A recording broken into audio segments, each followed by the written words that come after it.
말씀 보도록 하겠습니다. 하나님 말씀 누가복음 10장 30절부터 37절까지 있는 말씀이 되겠습니다. 누가복음 10장 30절부터 37절, 신약성경 110쪽 가량에 있습니다. 신약성경 110쪽 가량에 누가복음 10장 30절부터 합독하겠습니다. 예수께서 대답하여 시작. 예수께서 대답하여 이르시되 어떤 사람이 예루살렘에서 여리고로 내려가다가 강도를 만나매 강도들이 그 옷을 벗기고 때려 거의 죽은 것을 버리고 갔더라. 마침 한 제사장이 그 길로 내려가다가 그를 보고 피하여 지나가고 또 이와 같이 한 레위인도 그곳에 이르러 그를 보고 피하여 지나가되 어떤 사마리아 사람은 여행하는 중 거기 이르러 그를 보고 불쌍히 여겨 가까이 가서 기름과 포도주를 그 상처에 붓고 싸매고 자기 짐승에 태워 주막으로 데리고 가서 돌보아 주니라. 그 이튿날 그가 주막 주인에게 데나리온 2를 내어주며 이르되 이 사람을 돌아보라. 비용이 더 들면 내가 돌아올 때에 갚으리라 하였으니 내 생각에는 이 3사람 중에 누가 강도 만난 자의 이웃이 되겠느냐. 이르되 자비를 베푼 자니이다. 예수께서 이르시되 가서 너도 이와 같이 하라 하시니라. 아멘.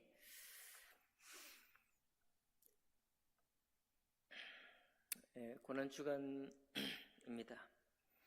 고난주간이 예수님이 우리를 위해 당하신 고난을 기억하고 기념하는 것이기도 한데, 사실은 이 고난주간을 예수님의 고난을 기억하기보다는 주님께서 우리에게 부탁하신 것이 있는데, 주님이 우리에게 부탁하신 사랑의 삶과 섬김의 모든 삶이 또 교회를 세우는 삶 자체가 사실 고난이라는 것이고, 우리가 맥체인 성경 읽기를 통해서 빌립보서의 말씀을 보면은 예수 그리스도를 믿는 것이 주님께서 우리에게 주신 것인데, 동시에 우리에게 주신 것이 뭐냐면 고난 받는데 참여하는 것을 우리에게 선물해 주셨습니다.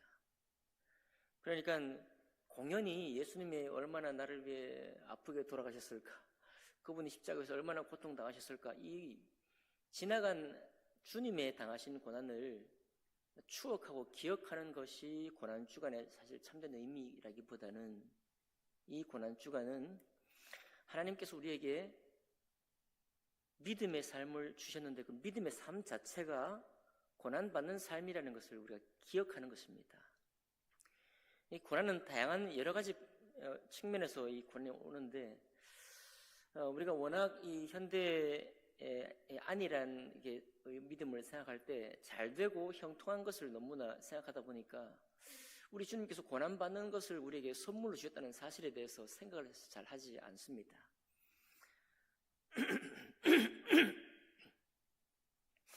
주님께서 우리 요한복음 17장에 보면 대제사장의 기도를 하셨는데, 거기에 보면 주님께서 내가 이 간구를 하는 이 간구가 세상을 위함이 아니고 내게 주신 자들을 위함이다, 이렇게 말씀하거든요. 그거는 세상을 향해서 주님께서 기도하지 않겠다 이 말이 아니고, 먼저 주님께서 우리를 부르셨을 때 먼저 부르신 사람, 하나님께서 나에게 주신 자들, 곧 성도라 일컫는 사람들, 예수 그리스도의 은혜를 입은 사람들, 바로 그 사람들이 아버지의 것인데, 이 아버지의 것이기 때문에 하나님 아버지의 법을 따라 하나님 아버지께서 이 세상에서 먼저 택함을 받은 사람들에게 주신 그 말씀을 따라서 살도록 하기 위해서 그 요한복음 17장의 대제사장의 기도를 우리에게 주셨습니다. 거기 핵심이 뭐냐면 내가 너희를 사랑한 것 같이 너희도 서로 사랑하라 말씀하셨거든요. 근데 그러니까 정리하면 뭐냐면 사랑하는 것이 고난이라는 것입니다. 근데 그 고난을 감당하라는 거예요. 사랑하는 것이 고난인데 그 고난 받는 것이 마땅하다. 그리고 그것을 위해서 너희가 택함을 입었다라고 말씀하고 있는 것입니다. 그래서 여러분, 왜 사랑하는 게 왜 고난입니까? 사랑하는 것은 예쁘고 좋은 것이고 아름다운 것인데 왜 사랑이 고난입니까? 그러나 우리는 대번에 아는 것이죠. 사랑이 고난인 것입니다. 사랑하는 것이 정말 때로는 피하고 싶고 안 하고 싶고 멈추고 싶고 그만두고 싶고, 그래서 나를 위해서 나의 그 안전하고 비교적 괜찮은 다른 사람들에게 또 칭찬받는 그런 삶을 살고 싶지, 사랑을 하기 위한 고난을 받는 것이 누구든지 그렇게 우리 육체가 바라는 것이 아닌 것입니다. 그렇기 때문에 우리의 신앙이 참 점잖고 예쁘고 또 남들에게 내보일 만한 그런 것이 되기 원하는 것이 십상인 것입니다. 그러나 주님께서는 오늘도 우리에게 말씀하고 계시는데, 사랑을 위하여 고난 받기를 택하고, 또 바로 그것이야말로 우리 주님께서 우리를 이 땅에서 부르신 목적이다. 호세아서에 어제 말씀 잠깐 인용했지만, 호세아서에도 뭐라고 말씀하시는가 하면, 나는 제사를 원하지 않는다. 내가 원하는 것은 인애다, 헤세드다 라고 말합니다. 이 인애가 뭐냐면 사랑이거든요.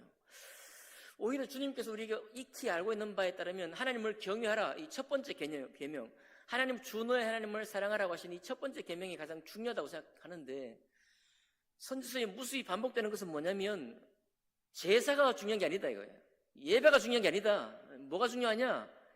헤세드가 중요하다, 사랑이 중요하다, 긍휼이 중요하다, 자비가 중요하다, 이렇게 말씀하고 있는 것입니다. 참 희한한 말씀이죠. 우리가 자랑하기를, 우리의 신앙을 자랑하기를, 하나님을 경외하고 하나님을 경배하는 우리의 모습을 또 신앙의 성숙이다, 성장이다 이렇게 말하고 있습니다. 그런데 주님은 계속 반복해서 말하기를 사랑이 자라는 것이야말로 신앙이다 이렇게 말해요. 인애가 자라는 것이 긍휼이다, 긍휼이 자라는 것이 사랑이다 그렇게 말씀하고 있습니다. 오늘 말씀에도 보니까 선한 사마리아인의 비유예요. 여러분과 제가 너무 잘 아는 비유죠. 그런데 참 익숙한 것은 우리의 신앙이 익숙한 사람이 누구냐면 강도를 만났을 때 제사장입니다. 제사장 보니까 그 길로 내려가다가 그를 보고 피하여 지나가고 그래요. 종교 지도자들이죠. 그리고 신앙생활 잘한다고 생각하는 레위인도 그곳에 이르러서 그를 보고 어떻게 해요? 32절 보니까 피하여 지나가고 있습니다. 그러니까 우리의 삶 속에 이렇게 피해서 지나가는 삶, 그리고 성전에 가서 예배하는 삶을 우리가 참 귀한 신앙이다 이렇게 생각한다는 것입니다. 근데 이렇게 신앙생활을 하면 그는 이 강도만한 자의 이웃이 되지 못한 사람이다 이렇게 말하고 있거든요. 이웃이 아니다. 그런데 주님께서는 우리를 불러서 무엇 하기를 원하시는가 하면 이웃 되기를 원하신다는 거예요. 강도 만난 사람이 나랑 무슨 상관이 있습니까? 여러분, 우리 교회 성도도 아니고 강도 만난 그 사람은 낯을 알지 못하는 사람입니다. 내가 도와도 나의 도움을 아무도 몰라주는 그런 사람이고 내가 이 일을 행했다는 것을 누가 알아줍니까? 나 말고는 알아주는 사람도 없는 허비하는 일들인데 주님께서 이렇게 우리 육체를 거슬러 말씀하고 있는 것입니다. 좀 아는 사람들, 또 나의 선행이 돌아 다른 사람에게 알려질 만한 그런 사람이 아닌 거예요. 이 사람을 돕는다는 것은 아무런 기쁨이 곧 되지 못하는 그런 사람입니다. 그런데 그 사람을 돕는데 너무 지극정성으로 돕고 있네요. 불쌍히 여겨 가까이 가서 기름과 포도주를 그 상처에 붓고, 이 선한 사마리아인도 자기 할 일이 있습니다.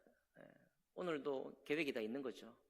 오늘 계획이 있는데도 불구하고 머물러 그 계획을 잠깐 뒤로 밀쳐두고 상처에 붓고 싸매고 또 자기 짐승에 태워서, 자기 짐승은 아마 자기가 일하러 갈 때 거기에 일하는 도구를 싣고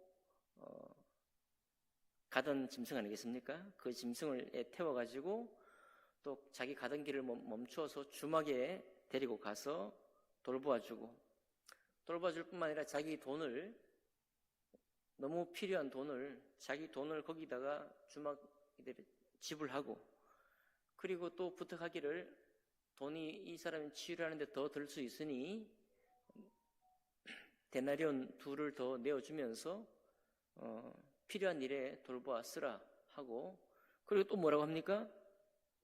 비용이 또 이거 내가 이 데나리온 2보다 더 들면은 내가 돌아와서 내가 갚겠다. 자기가 왜 갚아요? 강도 만난 사람 자기가 책임져야지, 자기 인생을. 주님께서 이렇게까지 우리를 몰아가십니다. 우리 정상적이고 건강한 신앙, 우리의 상식적인 사람의 눈으로 봤을 때도 도무지 이런 모습은 상상을 넘어서는 거죠. 우리의 일상생활을 깨뜨리고 우리의 일상적인 기대까지도 아주 무너뜨리는 그런 일입니다. 그렇게까지 하면서 주님께서 하시는 말씀이 누가 강도 만난 자의 이웃이냐라고 하는 거예요. 참 어떻습니까? 괴롭지 않습니까? 어떻습니까? 이런 사랑을 한다는 게 참 우리의 기본적인 인생의 계획에 잘 없습니다. 근데 굳이 이렇게까지 심한 비유를 들어서 우리에게 말씀을 주시고, 그리고 이렇게 하는 사람이 강도 만난 사람의 이웃이다, 그렇게 말하면서 37절의 결론을 내기를, 누가 강도 만난 자의 이웃이냐라고 하니 듣던 사람, 율법 교수, 질문했던 사람이 자비를 베푼 사람이다 알고 있는 거죠. 뭔가 알고는 있습니다. 자비를 베푼 사람이다. 예수님께서 그냥 아름다운 교훈을 주고 알았으면 됐다라고 물리치지 않으시고 멱살을 딱 잡듯이, 아니면 우리를 코너에 몰아가지고 콱 이렇게 찔러듯이 하시는 말씀이, 너도 가서 이와 같이 하라, 이렇게 말하고 있습니다. 자, 너는 지금까지 10계명에 하는 말씀을 가지고 살인하지 않았고 도둑질하지 않았고 또 간음하지 않았고 뭐 하는 일을 했다라고 이 사람이 아마 자랑스럽게 얘기를 했을 거예요. 내가 할 만큼 했다라고 자랑스럽게 얘기했을 것입니다. 그런데 그런 사람에게 그저 아주 멱살잡이를 하면서, 드잡이를 하면서 가서 너도 이와 같이 하라 라고 말씀하고 있으니 정말 고난스럽기 그지없습니다. 여러분, 그렇습니다. 저도 마찬가지죠. 우리 모두를 포함해서 우리가 이렇게 사랑하고 이렇게 난 모르는 사람을, 그에게 필요한 자비를, 그에게 필요한 긍휼을 베푼다는 사실 자체가 우리에게 고생스러운 것입니다. 안 하고 싶은 이야기죠. 이런 것이 우리의 신앙의 그림 속에 없는 것입니다. 근데 주님께서 이런 것을 위해서 여러분과 저를 불렀다고 말씀하시고, 바로 그런 측면에서 나의 이 말은, 내가 너에게 들려주는 이 말은 세상 모든 사람을 위해 한 말이 아니다. 왜요? 그들이 할 수 없는 이야기고, 그들이 안중에 없는 이야기고, 그들의 인생의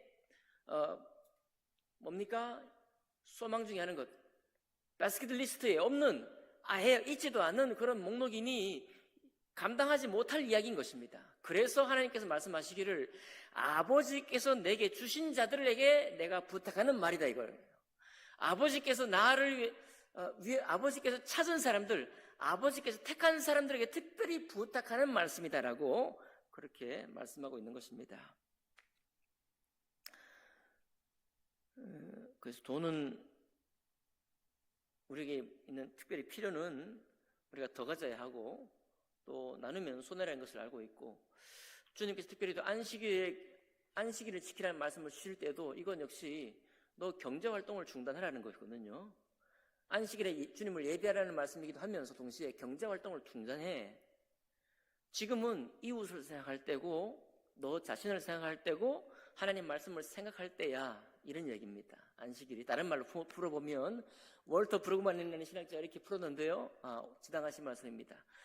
안식일에 쉬고 예배만 드리라, 이 말이 아니에요. 예배 드리는 그 자체가 뭐냐면, 이제 6일 동안에 이 세상에서 이 세상의 가치관을 따라 열심히 살아가는데, 그러나 일주일 동안에 하루를 쉬면서 하나님의 아버지가 우리에게 주신 말씀을 귀담아 듣고 그 말씀이 우리에게 무엇을 주시는지를 깨닫는 시간이다. 그날은 경제활동을 중단하면서 네 욕심을 채우기를 중단하는 시간이다. 네 욕심 채우기를 중단할 뿐만 아니라 타인의 필요를 생각하는 시간이다. 그것이 바로 하나님께서 예배 가운데 불러내신 우리들에게 무엇을 생각하기를 원하시는지를 듣고 실천하는 시간이다라고 해서 안식일을 우리에게 주셨다라고 풀이했는데, 그런 것 같습니다. 안식일에 정말 남들보다 더 높은 신앙을 위해서 우리를 부르신 것이 아니라 자비 베푼 이웃의 소명을 감당하라고 그날을 부른 것이고, 세상이 우리에게 가르치는 그런 가치관에서 벗어나서 하나님의 가치관을 우리 마음에 담는 시간이고, 그리고 그날만은 내 가족을 조금 벗어나서 우리 이웃들을 생각하는 시간이니, 어떻게 보면 주님의 은혜를 받아서 주님과 함께 고난에 참여하는 시간이다, 이렇게 우리에게 부탁하고 있는 것 같습니다. 자, 은혜를 사랑하는 자는 은혜로 만족하지 못하고, 그리고 부자에게도 이런 말 하죠. 네가 오늘도 벌고 내일도 벌고 많은 날 벌어서 창고에 가득히 쌓아두었으나 주님께서 내일 너를 데려간다면 그것이 누구에게 소용이 되겠느냐? 우리는 이 말씀을 자꾸 듣지만, 그러나 내일도 필요합니다.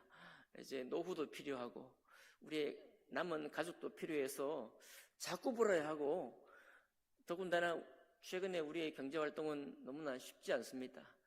돈을 잘 벌어지지도 않고 버는 것도 힘들고, 그래서 우리의 모든 상황이 우리가 돈을 벌고 또 우리의 이 경제활동을 좀 더 안전한 삶이 되는 일에 우리 마음이 점점 더 몰려가고 있는 것입니다. 우리 모두가 어쩔 수 없습니다. 어쩔 수 없이 경제가 피곤해지면 질수록 우리의 모든 관심이 그리로 몰려가게 될 수밖에 없는 것이죠. 주님께서 오늘 여러분과 저를 잠깐 불러 세워서 다시 이렇게 말씀하는 것입니다. 우리의 드자비를 딱 하시고 이웃의 필요를 돕기를 원하느냐? 자비를 행하기를 원하느냐? 우리도 갈 길이 먼데, 우리도 바빠 죽겠는데 우리를 다시 잡아채시고 그렇게 말씀을 하고 있는 것입니다. 여러분 어떻습니까? 고난스럽습니까? 이런 신앙을 살아간다는 것이 좀 괴로움이 되겠습니까? 그렇습니다. 이런 신앙을 산다는 것이 우리에게 괴로움입니다. 이런 기도를 한다는 것 자체가 우리에게 참 꺼림입니다.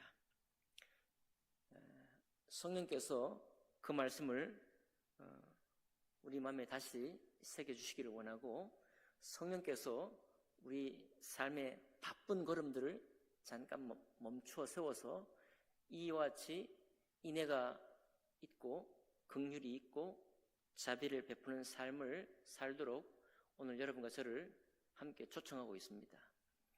여러분, 예수님께서 우리를 위해서 죽으신 것도 서로 사랑하도록 위해서 죽으시고 다시 사셨습니다. 우리를 구원하셔서 새로운 피조물이다 라고 축복하고 권면하신 것도 우리가 서로를 돌아보는 그 때로는 고생스러운 그 길을 위해서 우리를 부르셨습니다. 아마도 이 강도 만난 이웃은 자기가 치료받은 후에 너무너무 놀랐을 것입니다. 우리가 종종 하는 말로 야, 그래도 세상이 살만하구나, 그런 고백을 했을지 몰라요. 왜요? 자기 가진 돈을 누가 빼앗아갔어요? 강도가 빼앗아갔죠. 강도가 많은 세상에, 엎어지면 코베에 가는 세상에, 누구든지 자기 이익을 따라서 움직이는 세상에, 누구든지 가족의 안위를 위해서 살아가는 세상에서 이런 사람이 있나? 어떻게 세상에 이런 사람이 있나 하고 놀라고 눈물을 흘리면서 아마도 야, 하나님이 살아계시구나, 그런 고백을 했을지 모르겠습니다. 여러분, 오늘 고난주간 첫날 첫 말씀입니다. 선한 사마리아인의 비유이기도 하고, 우리가 이 경제활동을 하면서 우리가 벌어들이는, 우리가 취하게 되는 이 돈에 대해서, 물질에 대해서 어떻게 우리가 사용할 것인지에 대한 말씀이기도 하고, 동시에 우리의 신앙이 나의 예배, 내가 드리는 예배, 그리고 내가 받는 하나님의 축복, 여기로만 계속해서 집중해 가기를 원하지 않으시고, 오히려 내 주머니도 지금 공공한데 내 생각 속에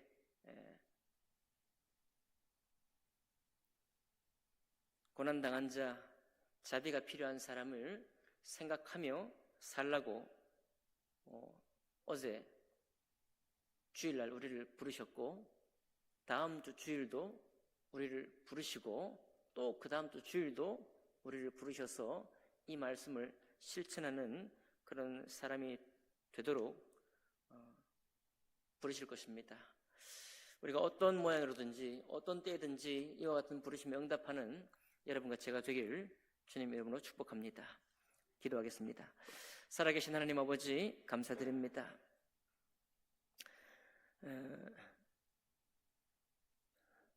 선한 사마리아인의 비유를 다시 한번 생각해 봅니다. 하나님, 이것이 그저 아름다운 말일 수 없는 것은 우리를 괴롭게 하는 말씀이기 때문이고, 이것이 하나님 동화 같은 말씀이나 주님께서는 열정을 다해서, 정말 열의를 다해서 이 비유를 깨우치시고 가르치는 것을 오늘 보았습니다. 그렇게 중요한 말씀인가요? 성경 전체를 통해서 그렇게 귀한 말씀인가요? 정말 주님께서 그렇게 사력을 다해서 우리에게 깨우치기 원하셨던 그런 말씀이셨던가요? 하나님 아버지, 다시 이 말씀 앞에 설 수 있도록 도와주시고, 예수 그리스도를 믿는 믿음의 은혜를 가질 뿐만 아니라, 또 그런 가운데 우리의 평탄한 삶을 소망할 뿐만 아니라, 더욱이 하나님 아버지 고난받는 삶을 선택하라고 하신 그 말씀을 기억하기 원합니다. 하나님 아버지, 우리가 우리 육체를 따르지 아니하고 성령을 따르고, 우리 육체의 생각에 머물지 아니하고 성령의 생각에 머무는 저희들 될 수 있도록 축복해 주옵소서. 이 말씀을 우리 각자의 삶 속에 이루어 주시옵소서. 감사드리며 귀하신 우리 주 예수님 이름으로 기도하옵나이다. 아멘.